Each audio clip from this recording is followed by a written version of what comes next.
Yang saya hormati Bapak Trijoko, Wakil Ketua YMGI, dan yang saya hormati perwakilan PT Transfarma Medica, serta yang saya sayangi sahabat Musnia Grafis yang sudah menyempatkan hadir pada hari ini.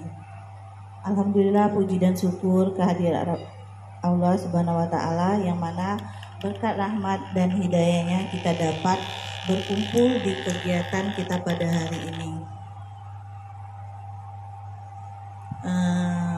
Baiklah, Bapak Ibu, terima kasih sudah hadir pada hari ini.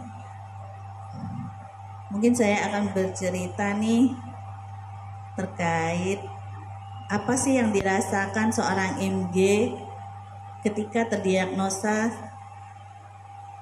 pertama kali positif Musnia Grafis. Ada yang bisa jawab nggak di sini? Perasaannya gimana? Ada yang mau pertama kali didiagnosa Musnia Grafis, apa sih yang dirasain? Nggak ada yang jawab ya. Tentunya yang dirasain shock ya, shock, sedih, terus kehilangan semangat hidup, ya kan?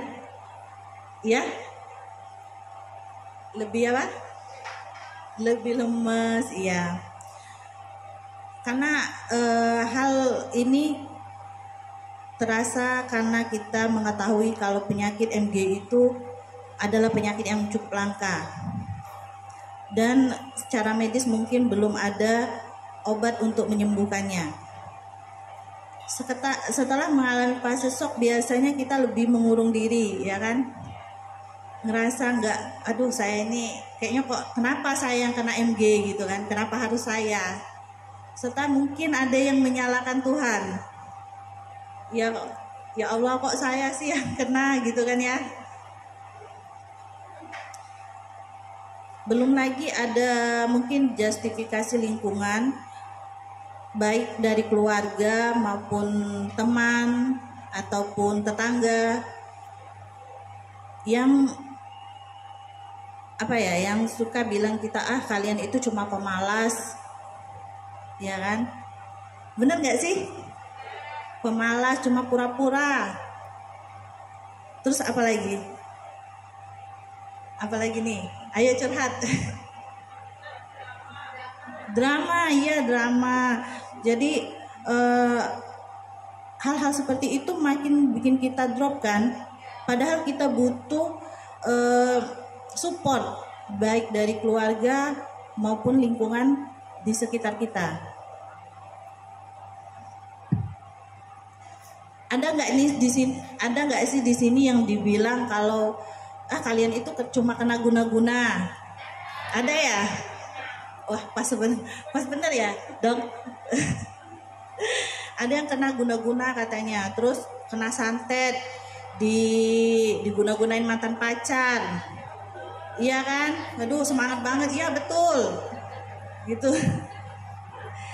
Jadi hal-hal seperti ini membuat pasien makin depresi berat dan stres, sehingga memperburuk kondisi pasien, bikin bolak-balik ke rumah sakit. Hal-hal seperti inilah yang membuat kami dari YMGI terus mensosialisasikan terkait autoimun Musnia Grafis.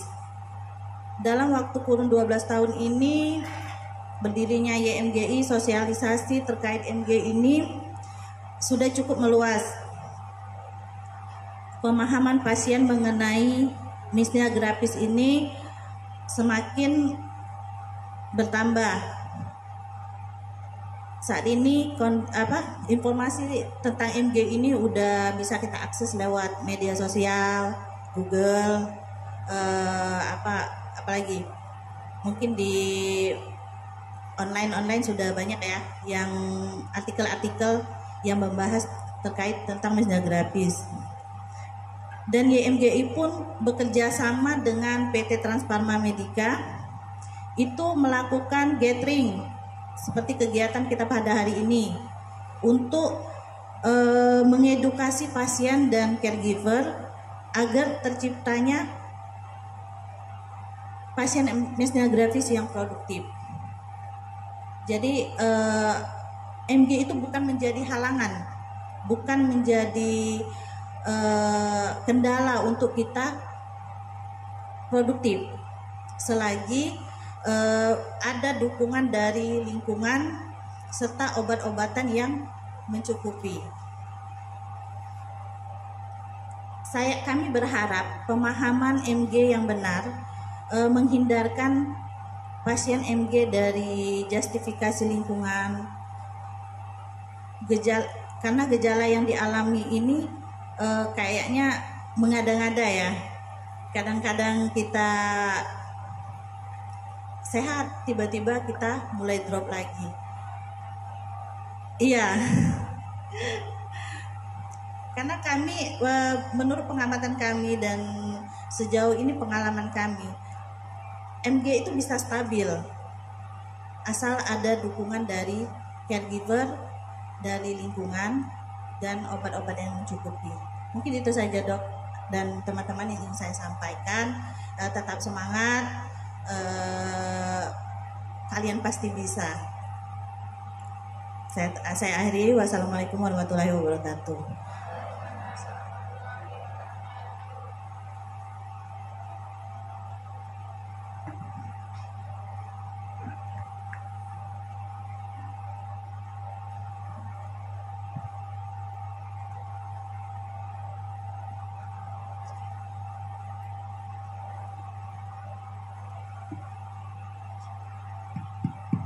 Selanjutnya materi kita dengar dari Dokter Tuti. Monggo disimak sebaik mungkin. Izin saya turun aja ya, kok kayaknya di atas nangkring gitu.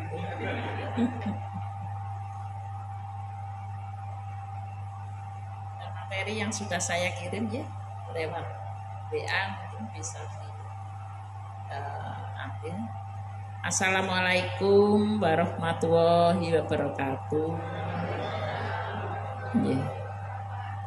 Selamat pagi, salam sejahtera buat kita semua.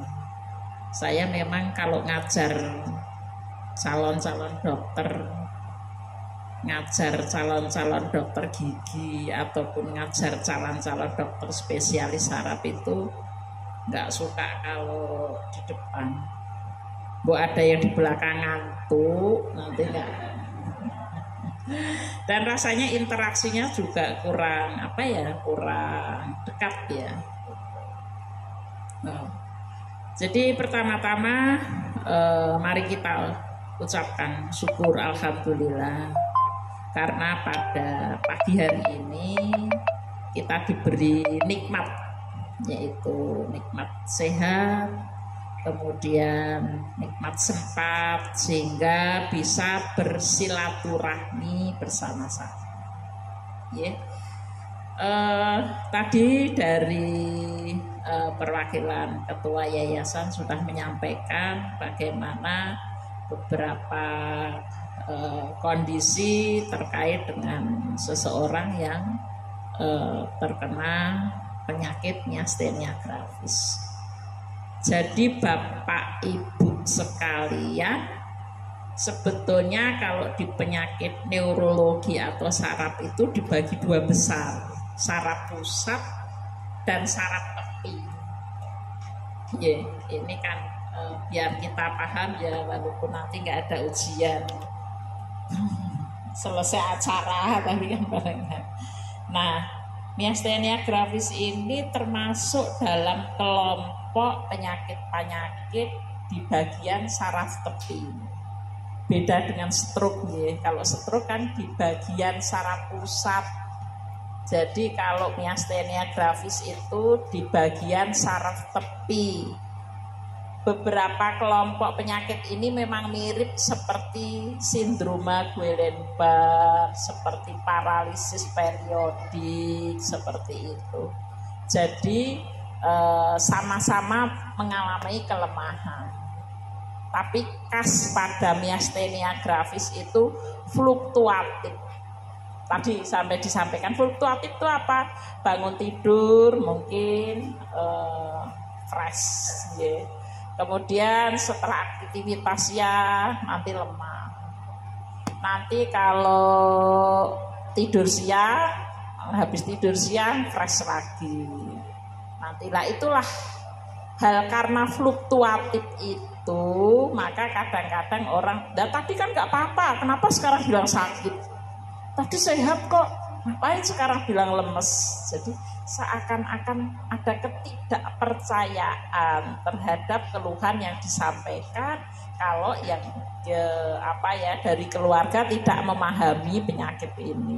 Beda dengan penyakit yang periodik. Kalau periodik seperti tadi ya, paralisis periodik itu dia mengalami kelemahan hari ini, hari pertama, hari kedua, hari ketiga, hari keempat. Setelah kita beri obat sesuai penyebabnya, dia akan bebas. Biasa aktivitas mau apa aja bisa.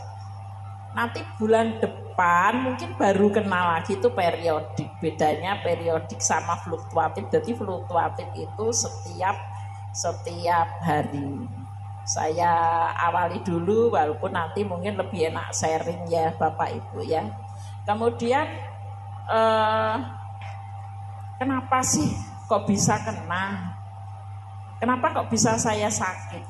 Kan sudah kita pahami ya, kita tuh diuji Gusti Allah itu bisa diuji kesehatan, bisa diuji dengan pasangannya, bisa diuji lewat putra-putranya, bisa diuji dengan ekonominya. Nah, saat kita diuji dengan kesehatannya seperti saat ini ya, tadi sudah disinggung, kita memang tidak boleh berprasangka atau suudzon kepada Gusti Allah yang jelek. Ya kita tetap berprasangka yang baik, karena di balik itu mungkin ada hikmah yang tersembunyi yang kadang kita tidak paham.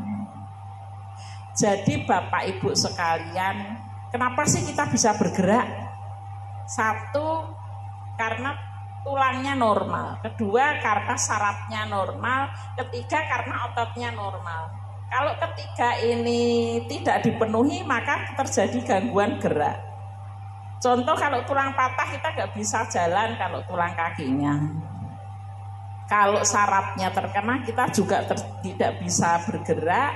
Kemudian kalau ototnya mengalami kelemahan juga nggak bisa gerak. Miastenia gravis ini terjadi antara saraf dan otot. Namanya neuromuscular junction. Kalau yang muda-muda sekarang Google ya, tanya aja Mbah Google, ketik miastenia gravis langsung muncul. Dengan zaman medsos gini, tidak siapa yang pinter bukan orang yang berpendidikan tinggi, tapi siapa yang pinter adalah orang yang rajin mencari informasi terkait dengan kondisinya masing-masing.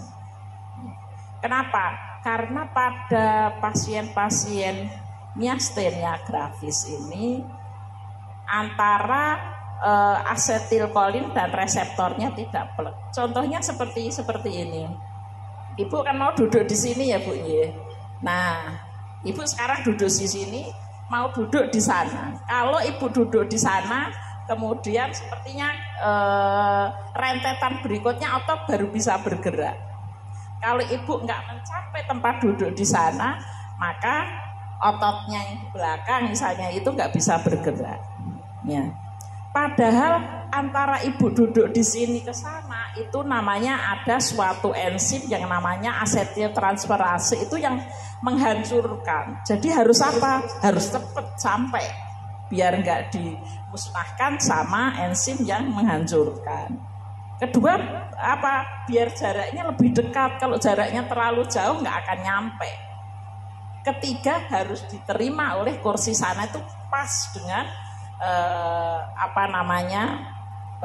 bodinya Ibu. Kalau kursinya kekecilan ya nggak bisa pas, atau kursinya kebesaran nggak bisa pas.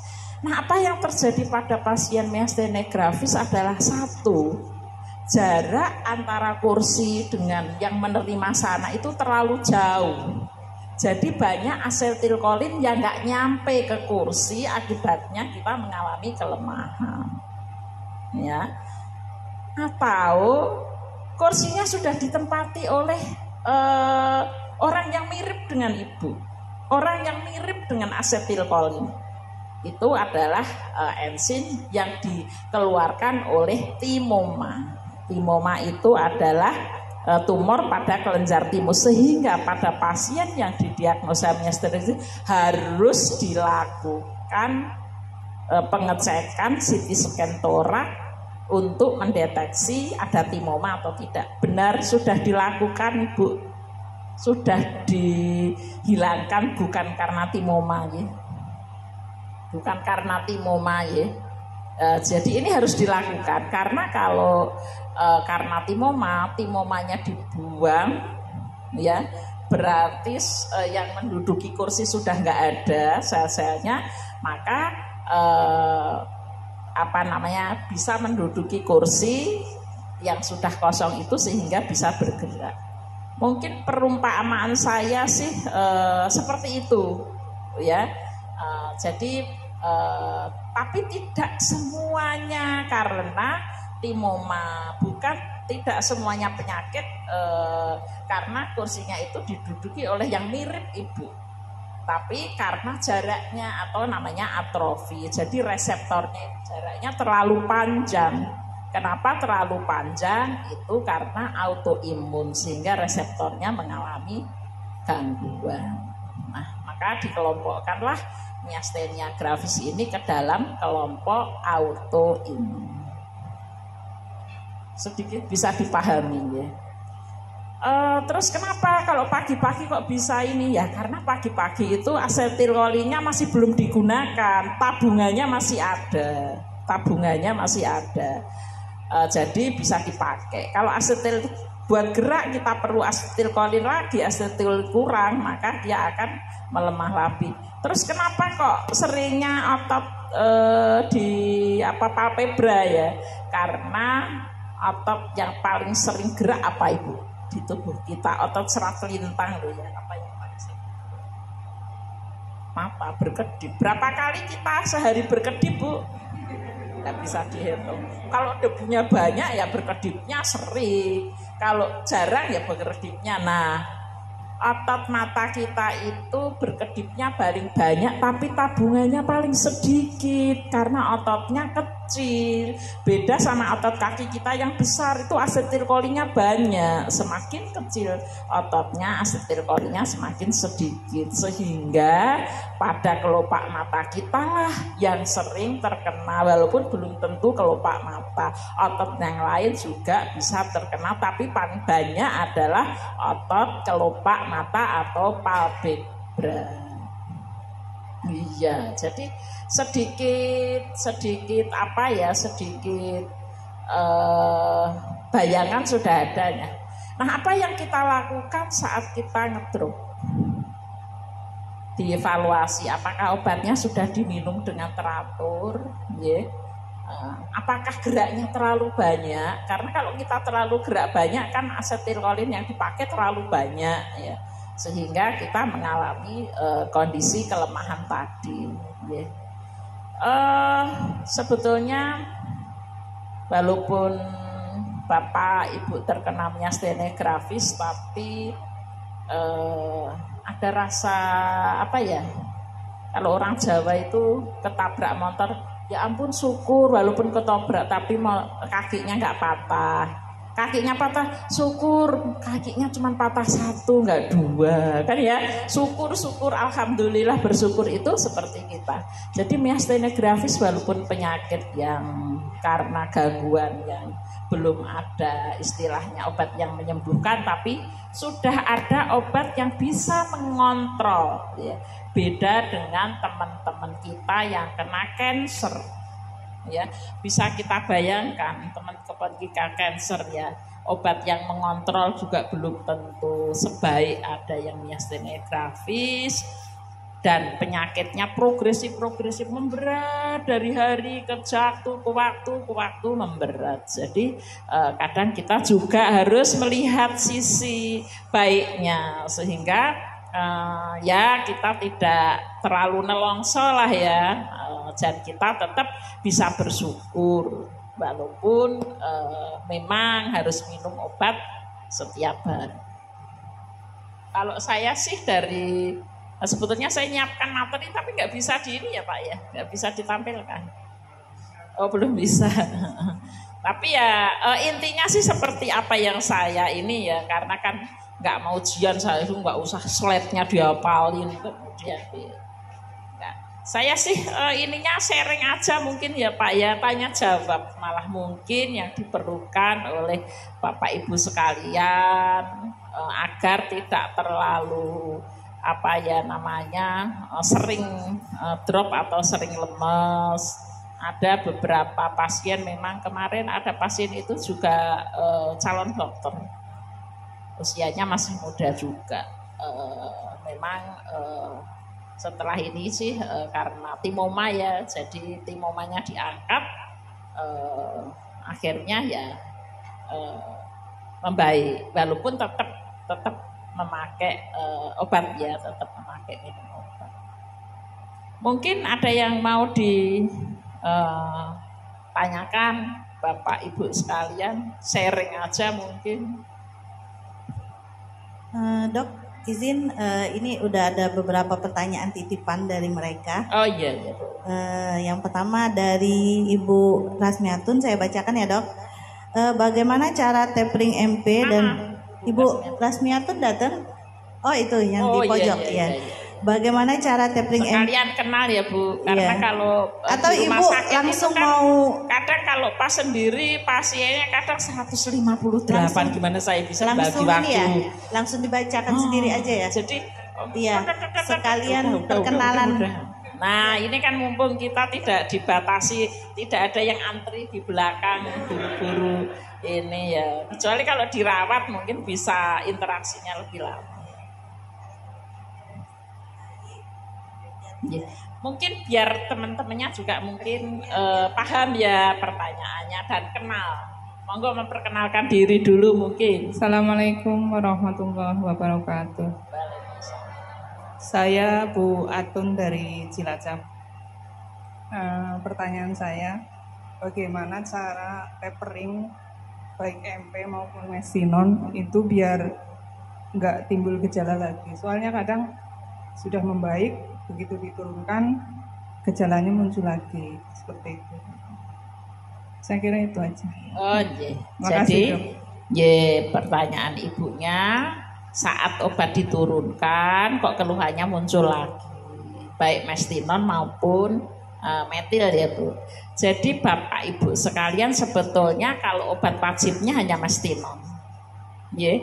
Metilprednisolon itu diberikan pada kasus-kasus khusus, pada kondisi yang inflamasi istilahnya ya, karena kondisi inflamasi atau infeksi itu akan menyebabkan orang jatuh dalam kondisi kelemahan dan dia memerlukan mestinon dosisnya berlebih, sehingga makanya kalau saya sarankan ya, walaupun Bapak Ibu sekarang nggak ada COVID ya, itu untuk penderita miastenia gravis kalau bisa pakai masker, apalagi di tempat umum gini ya. Saya biasanya pakai masker terus, vaksin saya pakai masker ini karena di depan dan biar banyak wajah saya cuma matanya, jadi saya memang sengaja. Tapi kalau di rumah sakit kan saya mesti pakai masker. Jadi untuk pasien-pasien satu saran saya pakai masker biar pemakaian metilprednisolonnya nggak terlalu banyak ya Bu ya. Jadi metilprednisolon tidak selalu diberikan. Itu pada kasus-kasus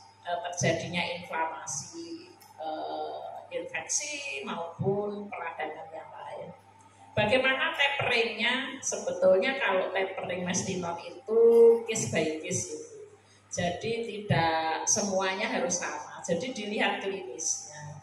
Biasanya pakai 4x1. Kok bagus? Ya biasanya saya menyarankan di ini dulu sendiri Bu, coba dikurangi 3x1 seperti itu ya. Kalau 3x1 bisa dikurangi 2x1. Tapi tadi yang saya katakan di awal, kalau asetilkolin itu berhubungan dengan gerak kita. Kalau kita geraknya terlalu cepat, kebutuhan mestinon bertambah. Tapi kalau kita nggak terlalu banyak ya, misalnya lihat HP ya sekedarnya, nggak usah semua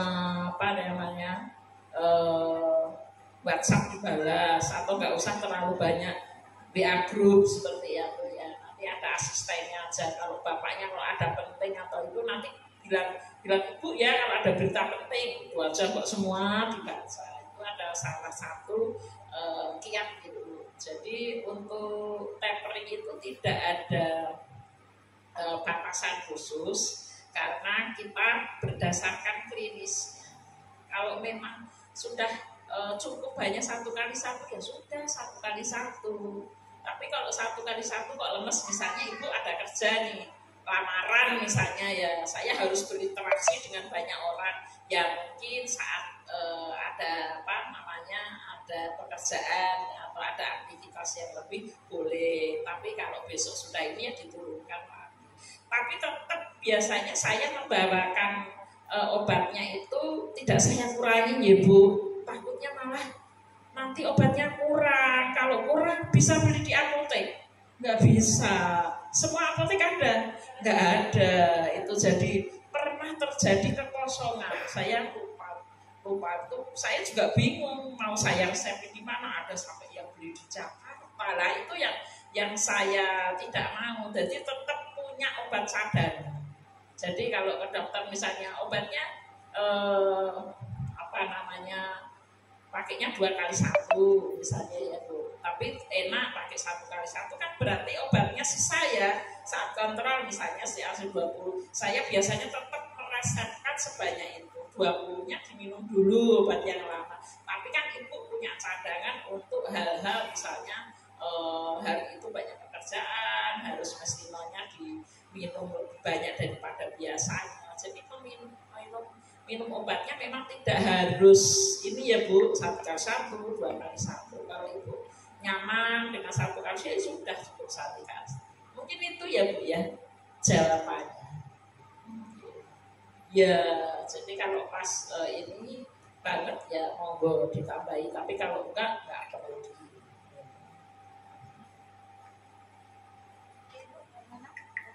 Udah ini, terima kasih pertanyaannya. Ya nanti kalau kurang kan banyak yang punya saya kasih WA kok Bu. Kenapa? Karena kata pasien mes ini itu jatuh pada krisis, dan krisisnya 2 macam. 1 krisis miastenik, 1 krisis kolinergik.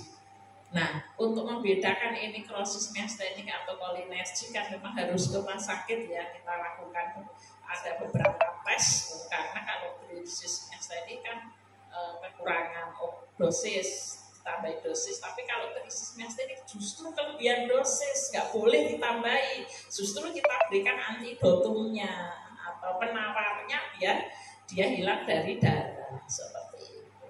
Jadi biasanya pada nyimpen WA saya kan ya Bu ya.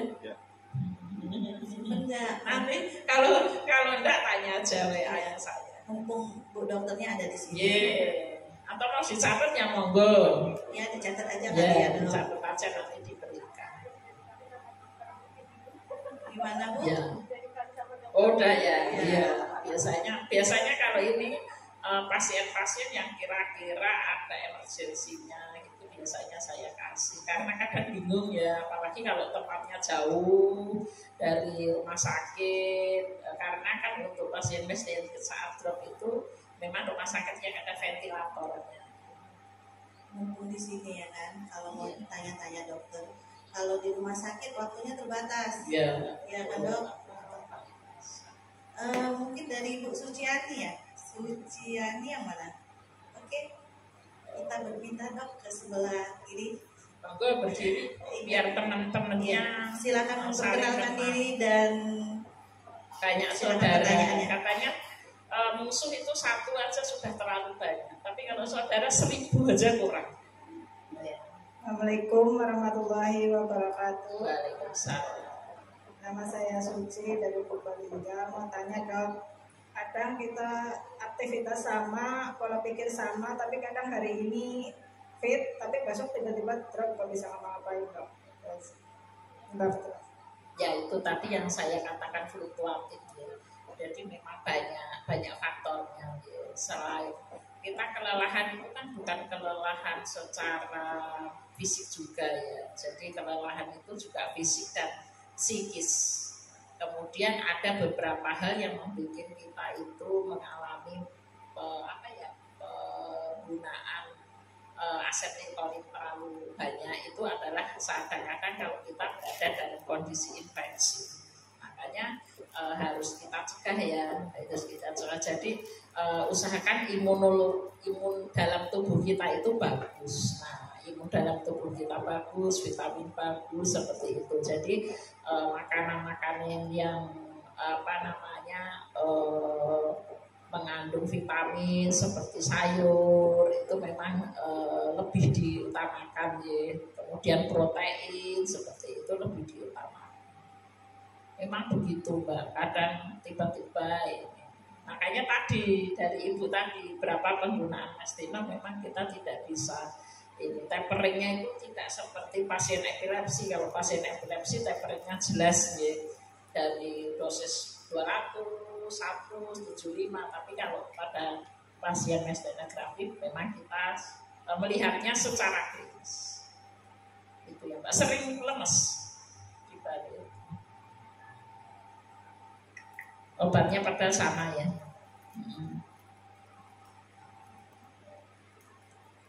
Kelelahan waktu itu, aktivitas fisiknya rada berlebih. Kerja apa kuliah? Di rumah ibu rumah tangga itu pekerjaannya lebih banyak daripada orang di kantor. Dari melek mata sampai merem mata itu kan ibu-ibu kan ya, dari bapaknya belum bangun sampai bapaknya tidur kadang itu. Ya, tapi pada orang-orang dengan miastenia gravis mungkin dari pasangan ya, baik ibu suami atau istri mungkin memahami. Jadi di sini ada istilahnya pengecualian ya, kalau memang aktivitas itu nggak boleh terlalu istilahnya dikuras habis, itu nggak boleh, sewajarnya. Dan kalau lelah pun harus istirahat biar asetilkolinnya mengumpul dulu. Nanti kalau sudah istirahat asetilkolinnya mengumpul baru bergerak lagi. Lihat TV juga gitu. Lihat TV itu kan juga mata kita juga bekerja. Mungkin mainan HP Dok. Itu kan nggak cuma TV, HP malah tambah ini kan, lihat-lihat. Pada pasien epilepsi itu saya malah terlalu strict kalau HP karena itu elektromagnetik ya. Jadi kalau kita punya anak-anak kecil ya dibatasi ya. Ini kan anak-anak kecil sekarang jadi ya. Halo. Berhenti Dok ya main HP. Kalau zaman saya dulu kan nggak ada HP, kan gobak sodor.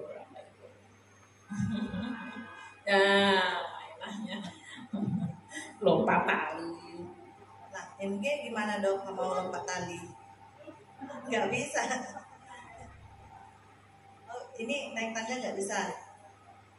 Langsung naik tangga ya. Ya kebanyakan di MG itu. Ya. Karena ini kelainan di otot, jadi otot-otot proksimal yang kena otot-otot paha.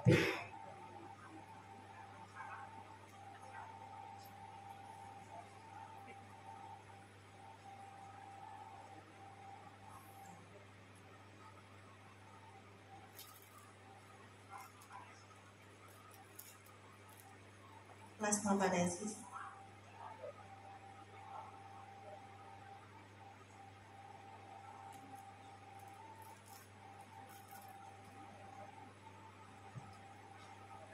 Sebelum pindah ke geriatrik ya, aku pernah ditolak penatas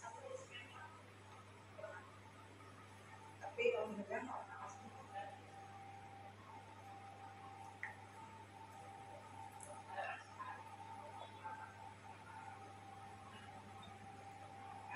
kali 1 ditambah prednison.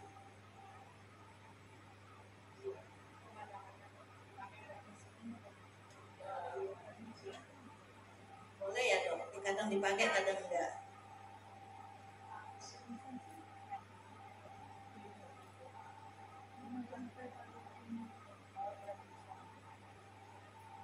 Iya lah.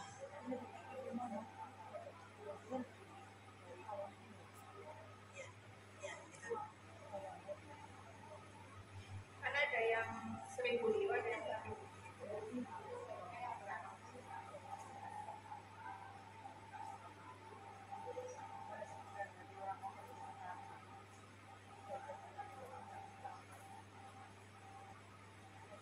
Nah, tadi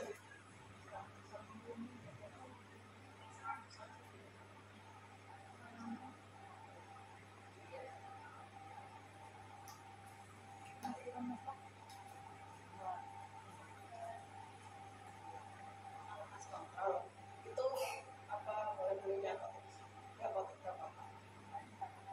bebas.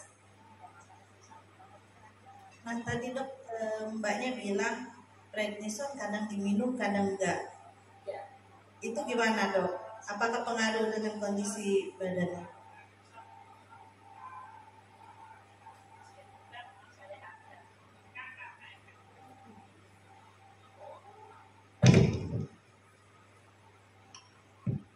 Ya sudah.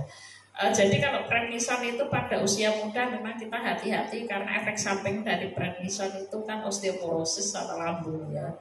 Jadi memang kita nggak terlalu banyak memberikan. Hanya kondisi-kondisi kalau dengan mestinon kok masih terasa ini baru dikasih prednison atau methylprednisolone. Kalau dengan mestinon aja cukup, tambah vitamin sudah itu aja. Nggak usah minum steroid. Ya.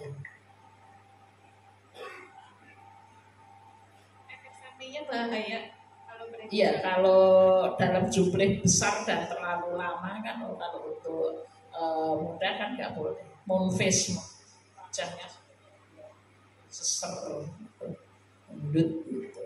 Itu monfes. prednison kelopak matanya terasa berat, jadi masih ketergantungan kayak gitu. Iya, tapi kan biasanya dosisnya kecil. Berapa 4 miligram? 0,5. Oh iya, 0,5 itu dosis basal, artinya kita di tubuh kita itu ya kadang memang jumlah steroid untuk dexa itu pakainya dexa ya itu 0,5. Nggak masalah mbak kalau 0,5. Ya. Boleh? Vitamin. Oh itu vitamin. Vitamin. Itu harus atau enggak harus? Sebaiknya. Oh sebaiknya harus. Sunnah. Bukan wajib. Sunnah.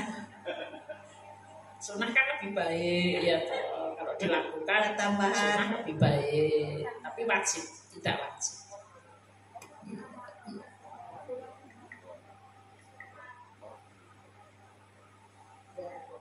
Tergantung sih kalau dari darah lengkapnya DL pemeriksaan darahnya cenderung ke HB-nya kurang biasanya tambah asam folat. Karena memang harus benar-benar fit orangnya.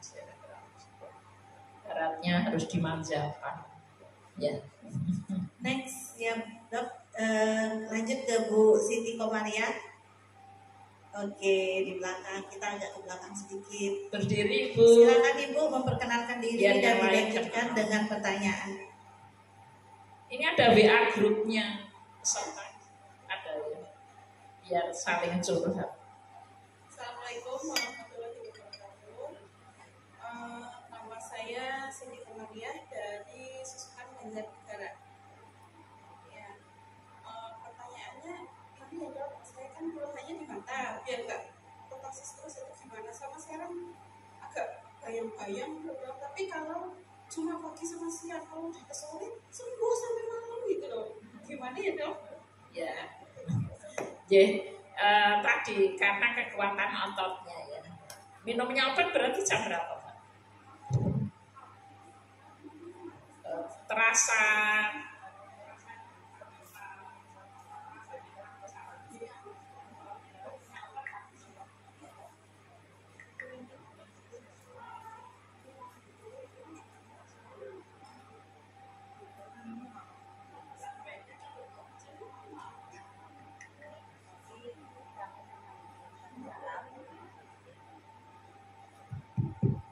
Iya, jadi benar sebetulnya kalau anunya jam berapa minum obatnya, lemesnya jam berapa minum obatnya jam berapa. Jam 6 minum obat, lemesnya jam berapa? Malah habis minum obat. Oh, jangan belum minum obat sudah aktivitas iya, setting callingnya udah habis lah, betul.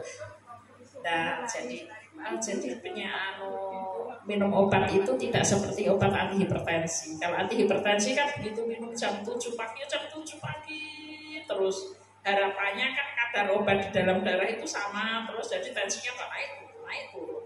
Nah, pada seperti kalau Mestinon beda karena dia kan mengganti asetilkolin. Ya benar, kalau jenengan subuh sudah aktivitas ya lemes, jadi minum obat dulu baru aktivitas seperti itu. Kalau sorenya bagus nggak perlu minum obat ya. Ya berarti kan sorenya jenengan mungkin asetilkolinnya yang diminum itu bereaksinya sore, sehingga sore itu kan begitu obat diminum kan nggak langsung bereaksi. Ada namanya waktu paruh. Waktu paruh obat itu waktu bekerjanya obat bereaksi itu berapa lama? Ya kayak kopi, makanan kan juga ada waktu paruhnya. Kita minum kopi misalnya kan 8 jam. Nah, kalau kita pengen melek ya sebelumnya harus minum kopi dulu baru 8 jam kemudian kan baru hilang efek kopinya. Obat juga seperti itu, seperti makanan. Jadi disesuaikan dengan aktivitas. Ya betul, itu ya. Jadi asetilkolinnya senjatanya untuk bergerak ke sana itu sudah ada dulu. Kalau sore, piknya sore ya berarti efeknya obat baru sore terjadi. Ibu siap peluru dulu sebelum berperang. Iya. Pelurunya disiapin dulu. Iya, bukan salah sih, obatnya tapi ya. Ininya ya waktunya disesuaikan deh. Karena kan ibu dengan obat beda, mungkin aktivitasnya beda kan, jam berapa mulai aktivitasnya, gerak ringannya pekerjaan juga beda. Makanya kalau ibu-ibu ya jangan terlalu sergep-sergep banget lah, ngepel terus ya, biar nggak usah jadi perfeksionis, harus rapi, harus harum, harus ini ya nggak usah ya. Standarnya diturunkan aja karena memang ya. Saya seneng kalau bisa ngobrol Ibu.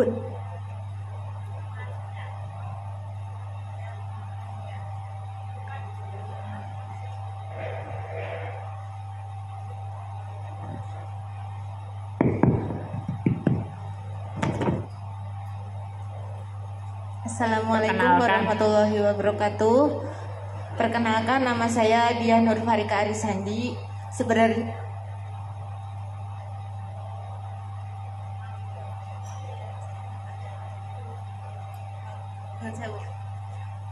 asal dari Banjarnegara. Sebenarnya pertanyaan itu titipan dari caregiver saya, bahwa apakah penderita miastenia gravis itu bisa sembuh total, Dok? Ya itu, terima kasih. Jadi sembuhnya pasien dengan sembuhnya dokter itu kadang berbeda, ya. Kalau dokter itu mengatakan kalau sudah terkontrol gejala klinisnya minimal itu sudah sembuh. Tapi kalau pasien itu sembuh itu ya sembuh normal seperti orang lain tanpa minum obat itu sembuh, begitu ya jawabannya atau pertanyaannya ya. Jadi apa yang seperti saya bilang tadi, tergantung penyebabnya. Kalau penyebabnya bisa diatasi maka bisa sembuh total. Tapi kalau penyebabnya tidak bisa diatasi seperti tadi, kursinya terlalu kekecilan atau kebesaran, kan nggak bisa kita membuat kursinya itu menjadi seperti pas untuk kita, itu ya memang diganti dengan pemberian obat itu. Jadi kadang memang ada beberapa pasien yang memakai obatnya itu hampir seumur hidup. Memang ada penyakit-penyakit yang seperti itu. Itu termasuk juga penyakit degeneratif seperti orang Parkinson yang memang itu ya. Parkinson itu juga seringnya pertanyaannya, Dok, kapan saya selesai minum obat? Bosen tiap hari minum obat. Ya, itu ya mau tidak mau kita harus bergerak. Kalau seperti Parkinson degeneratifnya di otak, kalau seperti ini degeneratifnya di reseptornya. Kalau akibat degeneratif di reseptor ya memang nggak bisa sembuh, tak bisa terkontrol dengan minum obat. Ya, tapi kalau pasiennya nggak minum obat, ya kan nggak ada asetilkolinnya di situ. Jadi memang harus diagnosanya penyebabnya apa itu dipastikan dulu, dan seringnya adalah karena reseptornya yang atrofi itu. Jadi kebanyakan karena itu. Jadi kebanyakan pasien miastenia gravis memang tergantung minum obatnya terus menerus. Gitu ya Bu ya. Kalau sembuhnya normal tanpa minum obat memang sulit ya, kecuali kalau memang penyebabnya ada, seperti beberapa pasien timoma diangkat tanpa minum obat memang ada. Tapi kalau memang penyebabnya karena yang saya sebutkan tadi, atrofi atau mengkerut lah ya istilahnya, itu memang sehingga nggak bisa menangkap asetilkolin, memang harus minum obat terus. Ya, gitu. Ya boleh. Assalamualaikum warahmatullahi wabarakatuh. Waalaikumsalam. Perkenalkan, nama saya Ardi, caregiver dari saudari Diah. Saya mau bertanya, tadi kan Bu Tutik ini ya sharing sama Mbak Suci, katanya tes kontras ya, kontras CT scan itu kan kelenjar timus tidak ditemukan, CT scan kontras tidak ditemukan. Nah itu kan tadi bilangnya mungkin karena masih muda.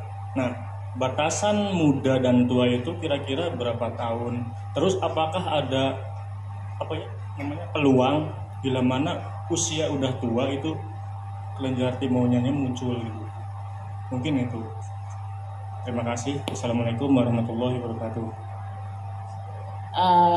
Mungkin saya tadi kurang ini ya. Jadi maksud saya begini, kalau usianya muda itu masih memungkinkan karena timoma. Ya, kalau timoma, kalau masih muda, kalau usianya sudah ini biasanya karena atrofi, walaupun biasanya itu tidak semuanya, karena kebanyakan miastenia gravis memang karena atrofi reseptornya. Rusaknya reseptor berbagai macam, karena infeksi, ya, karena imunnya sendiri menyerang dirinya sendiri. Jadi biasanya ada virus yang masuk itu kan akan dilawan oleh antibodi tubuh kita. Nah, saat virus itu masuk dilawan, tapi perlawanannya berlebihan, ya, jadi merusak sel-sel tubuh kita yang normal. Itu untuk kriteria dari antibodi tadi ya.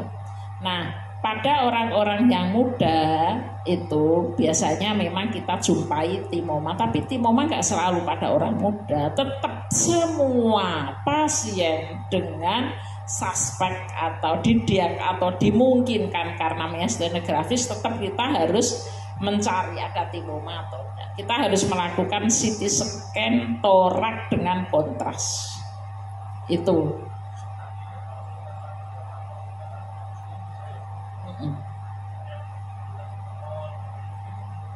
Ya.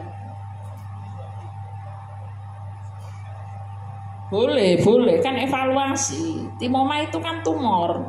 Mungkin dulu nggak kena, mungkin dulu nggak tumbuh, beberapa tahun bisa ada. Boleh. Itu evaluasi. Dievaluasinya tergantung juga. Kalau keluhannya semakin memburuk, biasanya evaluasinya lebih cepat. Kalau stabil, biasanya kita sampai 2-3 tahun seperti itu kita evaluasi lagi apakah muncul tidak. Namanya tumor, tapi tumor jinak ya dia ya. Tapi tetap kan namanya tumor itu ya dari kecil menjadi besar, istilahnya seperti itu. Jadi suatu saat ya perlu dilihat lagi apakah yang dulu tidak kelihatan kemungkinan bisa kelihatan. Itu ya. Oke. Sudah, Dok? Masih ada nih pertanyaan, apa mau istirahat dulu atau gimana? Enggak, langsung aja ya. Dari biar Ibu selesai. Nuraini. Ibu Nuraini, oh ya oke, siap. Silakan Ibu.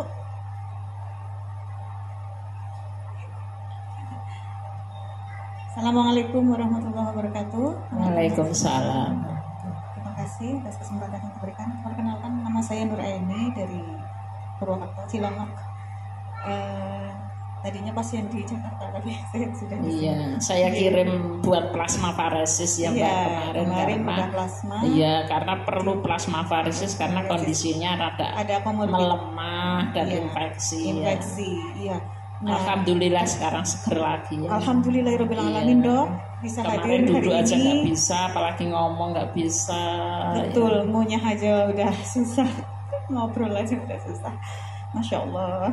Iya. Pertama-tama, ya saya ingin sebelum menyampaikan pertanyaan saya, kepengin berbagi semangat aja. Iya, betul. Allah tidak akan memberikan ujian melebihi batas kemampuan hambanya. Dan percayalah, ada kebaikan di setiap ujian berat yang kita terima. Yakini itu aja, insya Allah ada kemudahan di balik setiap kesusahan. Itu kunci yang ingin saya tanamkan ke dalam, terutama ke dalam diri saya dan ke teman-teman semua. Karena kita sama-sama tahu bagaimana perjuangan kita, tidak semua orang bisa melewati ini semua. Maka harus yakin kita adalah orang-orang pilihan Allah. Nggak usah berpikir yang negatif-negatif ini karena dosa kita, karena apa, boleh itu sebagai introspeksi kita, tapi untuk kedepannya tetap yakin bahwa ini insya Allah akan membawa kebaikan untuk kita di dunia akhirat, gitu aja. Terus kemudian dokter, yang pertanyaan spesialis saya itu, mungkin dokter tahu masalah saya selama ini. Iya, betul. Setiap datang keluhannya itu saja. Rinitis saya ini nggak tahu, Dok. Sudah di plasma dan sampai hari ini pun saya masih konsumsi imuran dan mestinon. MP udah tidak saya konsumsi lagi karena efeknya sudah sangat buruk ke perut dan ke gigi saya. Jadi akhirnya ya saya kurangi lah gitu. Alhamdulillah ya baik-baik saja. Cuman ya begini, Dok, masih seperti ini saja dengan obat-obatan yang dari dokter THT, dengan dokter Tuti. Semuanya sepertinya ya hanya untuk bertahan tapi tidak memperbaiki gitu. Terutama kalau pagi seperti ini, apalagi di daerah sini kan udaranya lumayan dingin, perpindahan dari Jakarta ke sini. Itu Masya Allah, saya perjuangannya ternyata di sini tuh baru perjuangannya baru gitu. Melawan dingin kota ini. Jadi apalagi yang harus saya lakukan, Dok, gitu. Saya hanya bisa berpasrah dan bersabar aja. Terus berikhtiar, tidak pasrah, berikhtiar. Iya, berikhtiar apa saja saya. Tidur pun maskeran, Dok, kalau udah malam dingin. Yang kedua, apakah menstruasi itu berpengaruh kepada penyakit MG ini? Karena ternyata saya tanya ke teman-teman, tidak semuanya mengalaminya, tapi saya setiap kali dapat bulanan itu nggak bisa ngapa-ngapain, bahkan hanya tergolek di tempat tidur. Terima kasih, itu saja mungkin. Wassalamualaikum warahmatullahi wabarakatuh. Waalaikumsalam. Iya, Mbak Raini dan keluarga, terutama Bapak itu orang yang luar biasa, sayang banget sama istri. Itu adalah caregiver itu memang memberi semangat utama ya. Jadi ya kalau dokter ya nggak bisa, orang yang memberi semangat paling ini itu ya orang yang paling dekat, orang yang paling dicintai dalam keluarga, pasangan, putra, itu memberi semangat yang luar biasa. Jadi memang ada beberapa obat saat kita mengalami kondisi yang benar-benar ini, karena kemarin kan infeksi parunya banget parah ya, pneumonia itu berat, termasuk pneumonia yang berat, sehingga memang itu membutuhkan beberapa obat lain ya, selain obat yang biasa dikonsumsi, antibiotik dan steroid ya, kemarin seperti itu. Dan itu memang dasarnya, nah kalau alergi ya memang susah ya, karena alergi itu adalah kita bawa seumur hidup. Saya itu juga rinitis setiap pagi. Jadi kalau pagi itu ya satu, mandinya air hangat, begitu belum sholat saya sudah minum teh hangat tawar. Saya pagi itu minum teh hangat tawar itu bisa 3 gelas besar, tapi nggak langsung, sedikit apa minum lagi, anget lagi, minum terus menerus, anget. Kalau itu kan nggak anget. Hangat, iya, teh tawar bawa ini ya, sampai bawa teh tawar itu salah satu ininya ya, karena kalau memang alergi kan memang juga susah ya sembuhnya untuk hilang, karena itu kan alergen yang ada. Jadi di dalam darah kita itu terlalu sensitif sehingga timbul alergi. Banyak yang kena rinitis seperti itu ya, memang kalau sembuh sempurna nggak bisa. Kalau rinitisnya banget itu satu pencegahan tadi, memang kan mbaknya sudah masker, jaket, apa sudah ini ya, sudah. Kemudian kalau memang suasananya adem banget ya, mungkin nggak keluar dulu sebelum mataharinya terbit ya. Saya tuh sebelum matahari terbit ya gitu mbak, kadang flu gitu, seperti orang flu, tapi sebetulnya bukan karena infeksi tapi karena alergi. Ya bukan karena infeksi tapi karena alergi.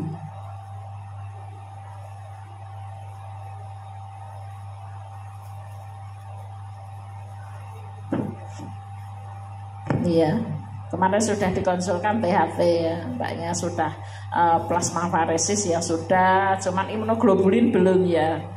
Kemarin belum diberikan, karena imunoglobulin memang kita berikan kalau dengan plasmafaresis kok kurang bagus, nanti diberikan imunoglobulin. Dan imunoglobulin itu memang mahal ya, satu ampulnya itu 4 juta apa ya, 4 juta, padahal perlu 7 ampul dalam 1 hari, itu minimal 3 hari, jadi ya lumayan. Sesuai berat badan ya dok? Iya, sesuai berat badannya. Itu kalau terlalu ngedrop dengan obat biasa nggak bisa, steroid juga nggak bisa ngatasi, memang kita lakukan plasmafaresis. Kalau plasmafaresis kok hasilnya juga pasien masih belum bisa duduk istilahnya, yaitu sembuhnya dokter itu kadang pasien aktivitas duduk aja kadang kita sudah menemukan oh ya sudah sembuh, seperti itu. Beda. Iya. Karena di sini belum bisa melakukan plasmafaresis. Saya sudah minta sih sebetulnya biar bisa nggak jauh-jauh ke Jogja ya. Kalau mbak ini mungkin dari ekonomi mampu, tapi teman-teman yang lain kan ya walaupun pakai BPJS tapi kan transportnya ke sana, berhari-hari di sana itu kan perlu dana ya. Ya semoga nanti plasmafaresis bisa dilakukan juga di sini. Sudah saya usulkan tapi belum. Amin. Semoga ya dok dalam waktu dekat ini. Amin. Dioyak nanti. Dioyak bareng-bareng ya. Iya. Nek sing ngoyak akeh kan. Sebetulnya mesinnya seperti HD ya, tapi memang nggak sama persis sih, ada perbedaan. Nanti kita fasilitasi ya Mbak ya. Semoga sudah lama sih saya mintanya, sudah workshop, sudah simposium, saya sudah nawar-nawar harganya sampean dari sana juga sudah apa ya istilahnya itu siap mengadakan gitu. Tapi kan namanya rumah sakit itu perlu birokrasi. Ya, tempatnya untuk mesin apa kan harus disiapkan.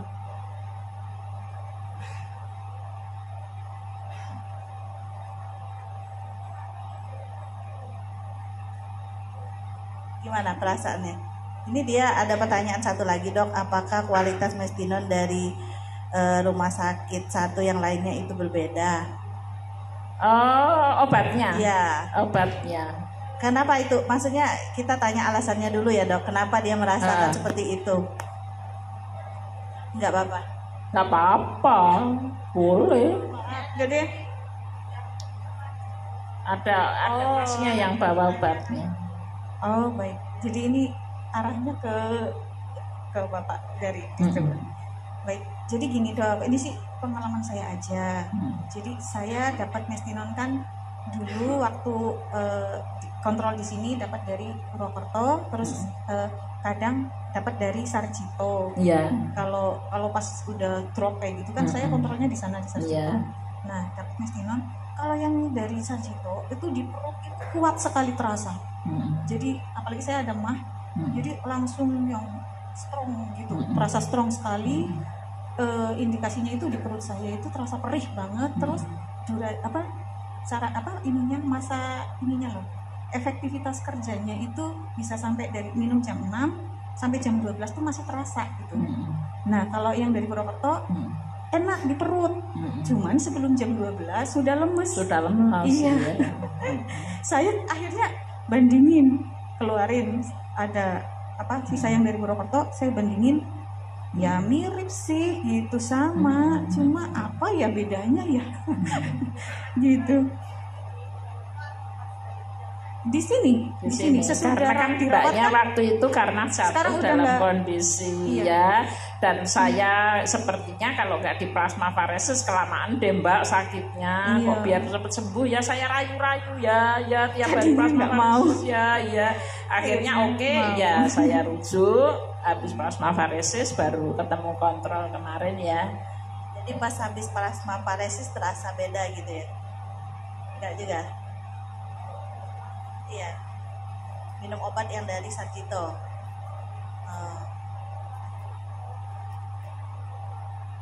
Kondisinya masih sama. Sejauh ini setahu saya sih sama aja sih kualitas Mestinon.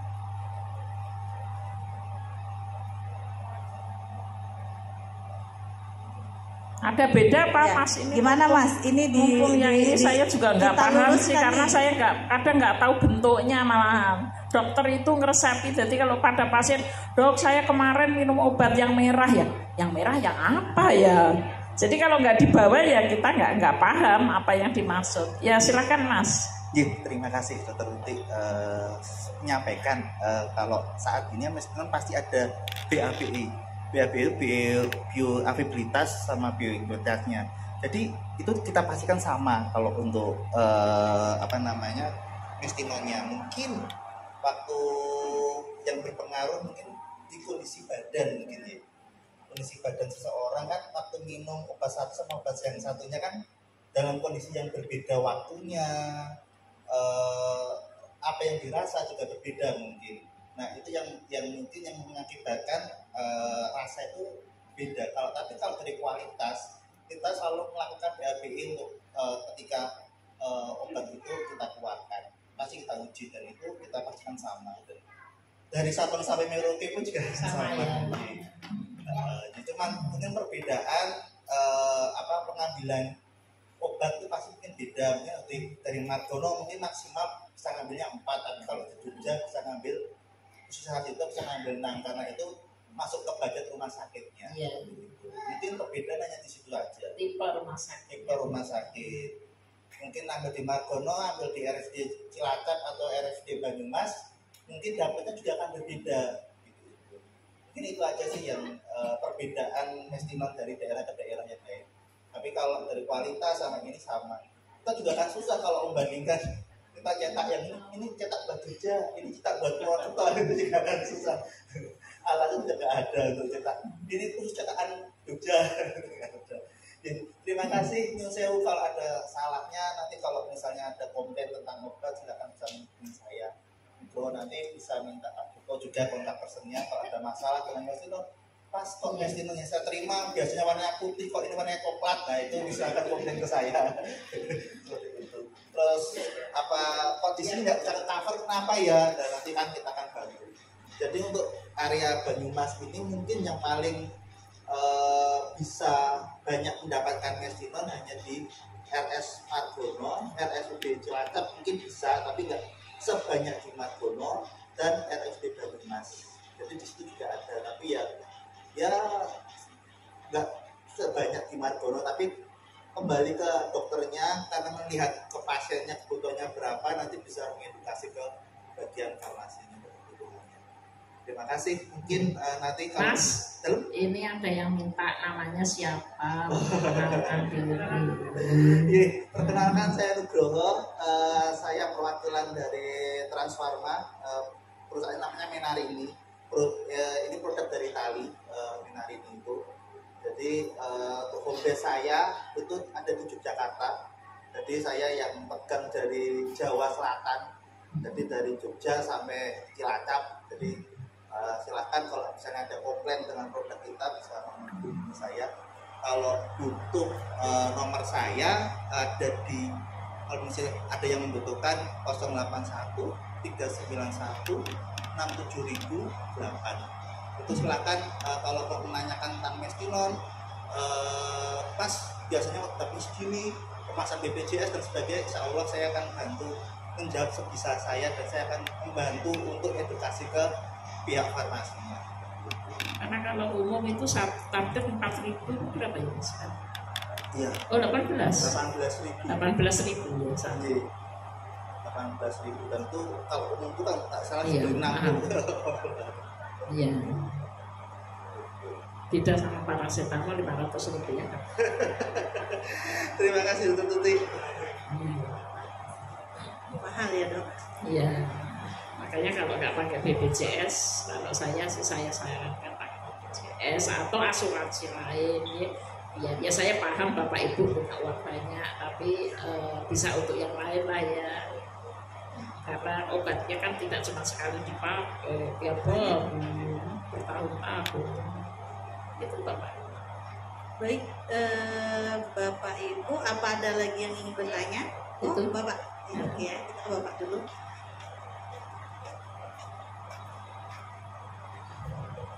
Bismillahirrahmanirrahim. Assalamualaikum warahmatullahi wabarakatuh. Saya mau tanya dok tentang apa namanya.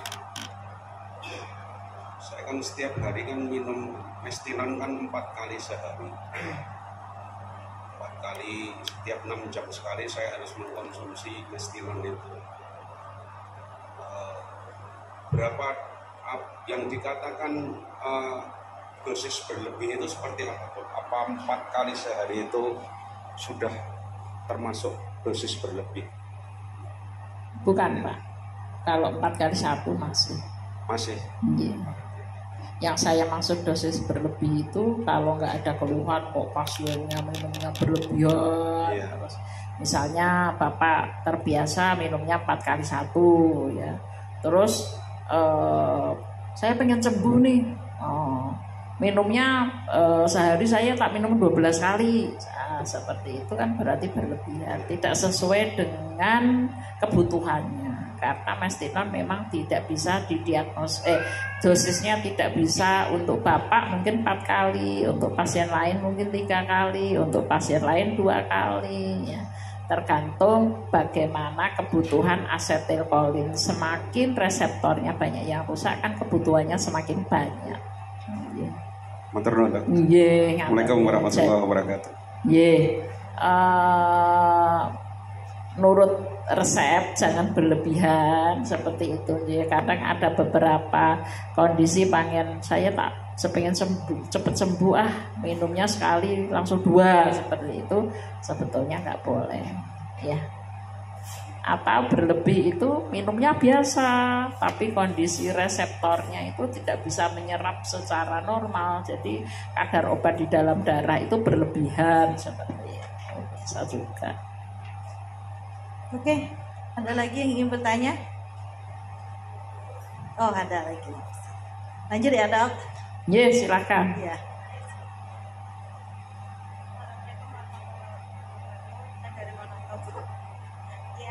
Assalamualaikum warahmatullahi wabarakatuh. Waalaikumsalam. Dari Wonosobo, Bu Sophia.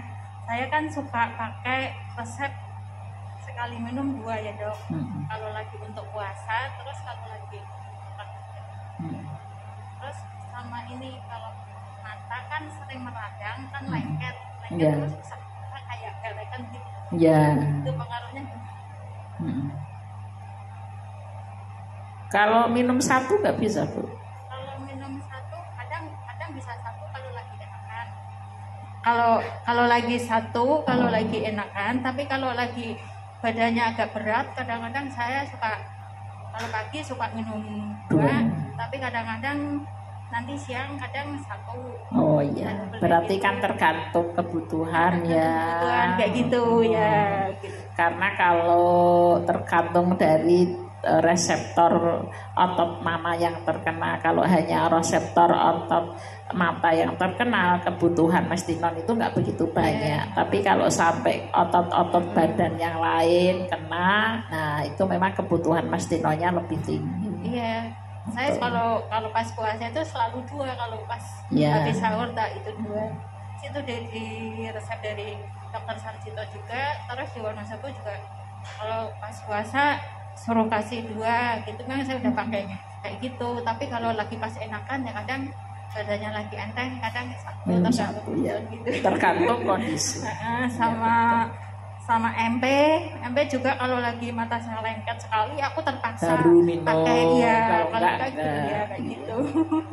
Jadi masing-masing pasien memang harus care dengan aware sama kondisinya masing-masing gitu. Jadi memang bukan obat yang harus diminum sekian patokannya, itu memang karena tergantung kondisi. Udah sih kadang udah maksudnya aku udah ngatur obat, maksudnya udah kadang-kadang kalau lagi enakan kadang-kadang cuma 1 kali 1, tapi kalau lagi butuh maksudnya lagi kerja berat gitu kadang langsung 2. Soalnya kalau lagi terasa banget tuh ini buat duduk aja ngangkat badan berat Dok, kalau cuma 1. Iya, karena otot proksimal ya. Gitu.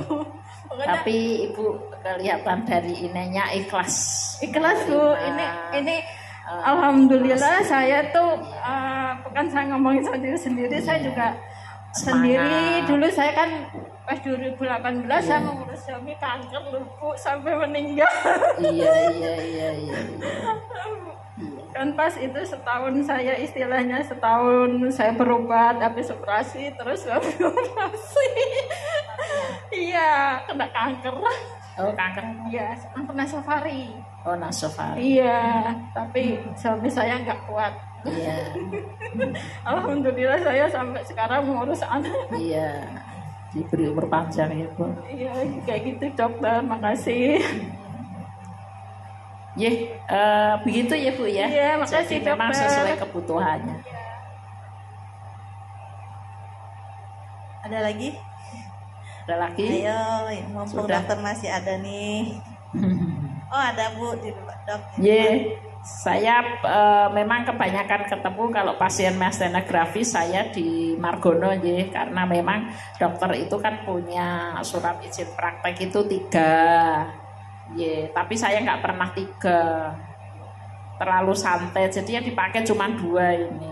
Jadi saya cuma hanya di Margono sama di rumah sakit dan di keluarga aja. Itu pun tidak tiap hari.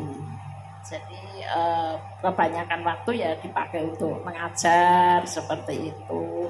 Kemudian ngobrol-ngobrol sama dokter-dokter, calon-calon dokter seperti itu. Karena dari segi keluarga kan saya yang pertama di Semarang. Kalau nggak di acara gini saya kadang ya pergi ke Semarang.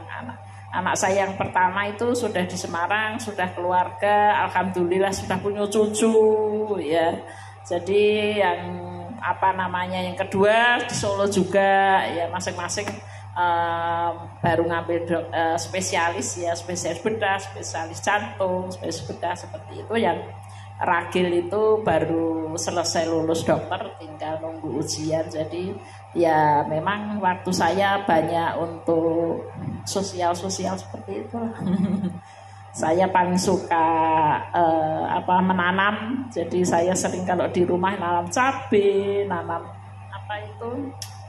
tomat, terus nanam seledri itu kadang bagus, itu malah ditanam sendiri, taruh di meja makan itu ya bunga ya buat kalau bikin tinggal.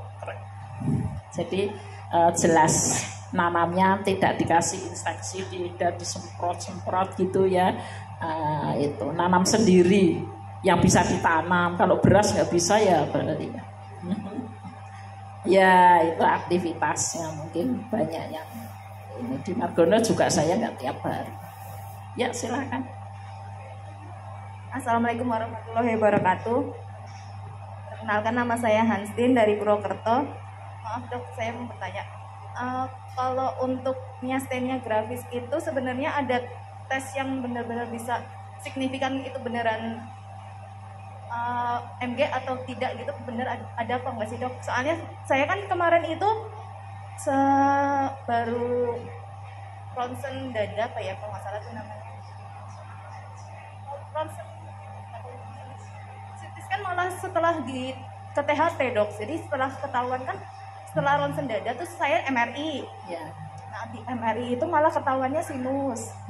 Nah karena sinus itu saya dirujuk ke THT.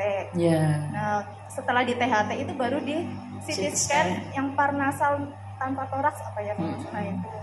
Nah itu perlu ada pengecekan lagi atau gimana? Soalnya di MRI dan lain-lain itu cuma ketahuannya hanya sinus saja kayak gitu.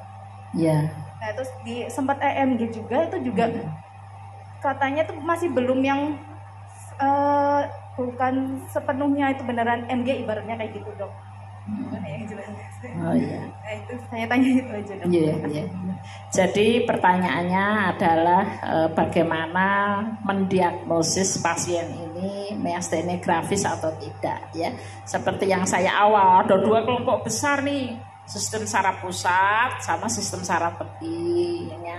Kalau sistem saraf pusatnya kita sudah eksklusi ya, sudah kita cari memang nggak ada gangguan klinis maupun pemeriksaan penunjang nggak ada, kemungkinan dari saraf tepi. Saraf tepi kan kumpulannya juga banyak ya, karena satu penyakit itu tipenya juga kadang banyak ya.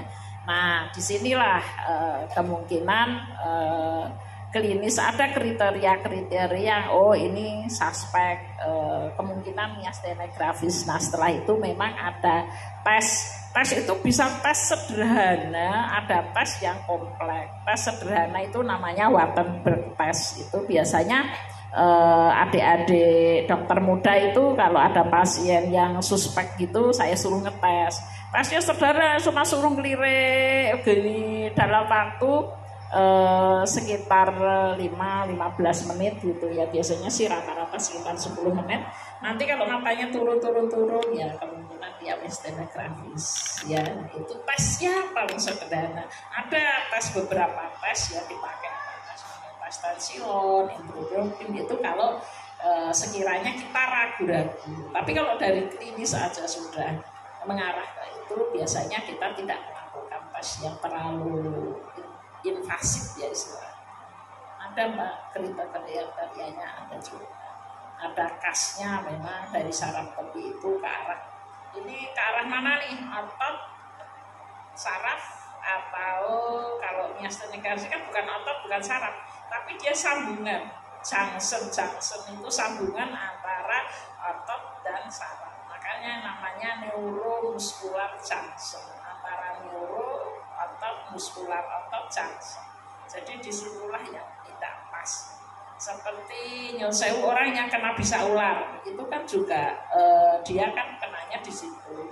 Pada orang yang kena bisa ular itu kan vesikelnya tidak bisa buka sehingga asetilkolinya nggak bisa dilepaskan, sehingga orang yang kena bisa ular itu matinya mati lemes nih, karena kan nggak bisa nafas seperti itu. Jadi kalau keturunan diberikan antidotumnya ya membaik, nanti bisa ularnya segera diberikan ya membaik. Jadi seperti itu ya mbak ya, ada tes, ada kriteria klinisnya, ada tes sederhananya, ada tes yang kompleks, tergantung. Kalau dari klinisnya dokter sudah mencurigai ya sudah, tapi kalau belum dilanjutkan dengan berbagai pemeriksaan untuk mengarahkan gitu ya. Mungkin sudah siap atau ada yang aneh mungkin nanti disambung. Kalau yang punya nomor WA saya, rumahnya jauh itu biasanya saya kasih WA biar gak mau tanya apa sedikit dan gak ke rumah sakit jauh, itu kan repot ya. Begitu Pak. Begitu Bapak dan Ibu, nanti akan dilanjutkan oleh Pak Trijoko. Saya mohon maaf kalau ada apa yang saya sampaikan salah, itu adalah murni dari kesalahan saya. Tapi kalau saya yang sampaikan itu bermanfaat, berkah dan baik, itu hanya dari Allah Subhanahu wa Ta'ala semata. Sampai di sini, sampai ketemu di jalan, di poliklinik atau di apa, sapa saya kalau saya pangkling ya, karena saya memang memori untuk mengingat wajah dan nama itu kadang kesulitan. Orang kan punya spesifikasi sendiri-sendiri ya, saya lemah dalam hal itu, jadi nanti saya disapa. Baik, seperti itu saya akhiri. Wassalamualaikum warahmatullahi wabarakatuh. Selamat siang, hati-hati nanti sampai di rumah. Terima kasih Dokter Tuti. Kita beri aplaus untuk beliau. Selanjutnya untuk materi yang dibuat oleh Dokter Tuti tadi sudah ada di grup ya. Silakan nanti dibuka, disimpan, dibaca pelan-pelan. Seandainya menemukan yang ingin ditanyakan, bisa japri ke Dokter Tuti. Prinsipnya semuanya sudah lengkap. Kemudian kami tadi kan membawa ini. Apa yang disampaikan oleh Dokter Tuti juga ada di sini. Cuman di sini lebih komprehensif dan lebih mudah untuk dipahami. Ini bagian-bagiannya ada tersendiri toh.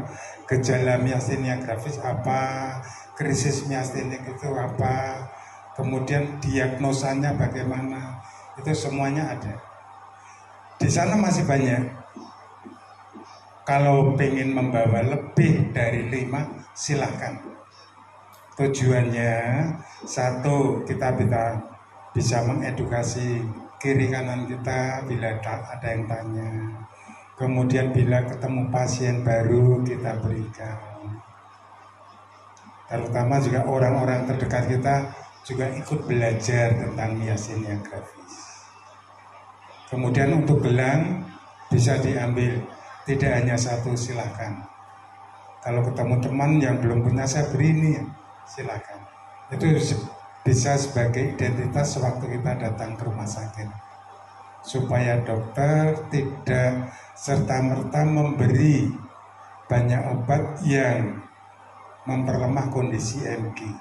Karena MG kan tidak semua obat bisa masuk, terutama obat-obat yang memperlemah kondisi saraf dan kinerja otot. Itu yang paham nanti dokter yang merawat. Itu. Kemudian kalau pengen jauh kenal lebih dalam lagi, saya Pak Trijoko, wakil ketua yayasan. Kebetulan saya pasien MG. Saya kena MG sejak tahun 2003. 2003-2005 saya on venti. Selama 1 tahun on venti 3 kali kalau nggak keliru. Kemudian membaik 1 tahun on venti lagi gara-gara batuk pilek, gara-gara yang disampaikan tadi dokter ISPA tadi. Jadi jangan disepelekan ISPA. Usahakan sewaktu kita bisa pakai masker, tetap pakai masker. Karena bermula dari ISPA bisa juga kita mengarah kepada krisis miastenia. Karena kelelahan yang berlebihan itu juga memperburuk kondisi MG. Kemudian dengan berulangnya saya terus-menerus on venti karena sudah tidak bisa bernapas, maka sudah mengalami lubang tracheostomi saya di leher sampai 4 kali ya. Kalau penggunaan mesin ventilator melebihi 10 hari, 15 hari, ya harus pakai tracheostomi. Perjalanan waktu yang begitu panjang, baru 3 tahun yang lalu saya minta timektomi. Walaupun saya tidak ada timoma, karena perjalanan panjang yang naik turun sampai on venti sekitar 10 kali sepanjang hidup saya. Maka saya mengajukan diri, merelakan diri ke dokter, dokter mengizinkan saya timektomi dan memang tidak ada timoma. Yang diambil apanya? Yang diambil adalah akar-akar yang ada di seputar paru-paru tadi. Dibersihkan sama sekali. Setelah dibersihkan, setelah timektomi 3 tahun lalu sampai sekarang, saya belum pernah yang rawat inap. Kalau batuk flu saya bisa mengendalikan diri, bisa mengurangi aktivitas dan disembuhkan ispanya tadi. Tetapi tidak berani minum yang namanya obat antibiotik, terkecuali dokter memang menyarankan. Paling obat saya hanya paracetamol, kemudian asetilsistein, hanya itu.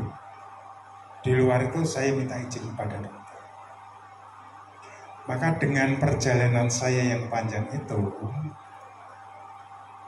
sisa yang saya punya ini memang saya berikan untuk teman-teman, untuk mendampingi, untuk cari surat, ya kan?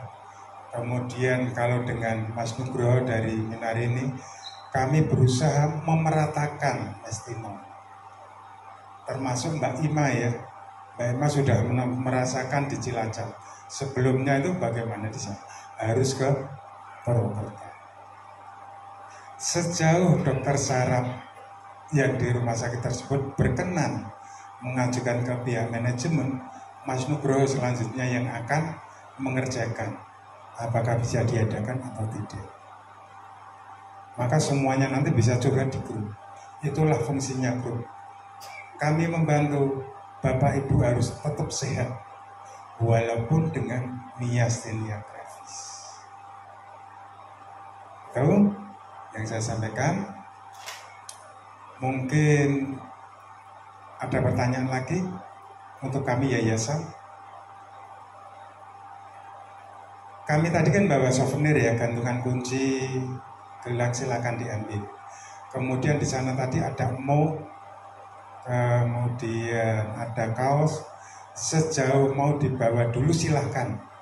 Pembayarannya bisa ditransfer. Daripada saya harus bawa pulang.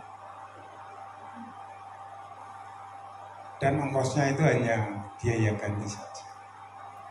Ini yang saya sampaikan, Pak Indri, Dr. Tuti. Selanjutnya, monggo kita mau foto atau bagaimana? Monggo, betul. Oh iya, yang terakhir dokter, kami membuat kenangan dokter. Monggo Pak Indri.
I'll send her my heart covered as a gift, and I'll bet you'll take it into her side.